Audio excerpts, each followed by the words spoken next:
Hi guys, so tayo magluluto ng gulay. Ayan, nilagay ko na ang lahat dyan, sibuyas, bawang, at ang sahog, at ang gata. So, kailangan muna nating pakuluin ng gata bago natin ilagay. Ayan, nilagay na nga natin ang ating sigarilyas. At i-mekos-mekos na natin yan. So, hintayin lang natin kumulo yan. Yan, mekos-mekos pa, mekos-mekos. So, syempre, nilagyan ko na rin yan ng asin, paminta, at ng chicken cubes.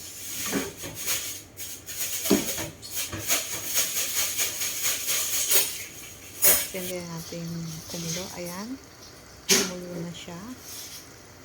At kapag luto na ang gulay, atin ang ihain. Ayan, ang ating gulay na sigarilyas, ginataang sigarilyas, o sa Bicol ang tawag namin dyan ay puro pagulong. Let's eat!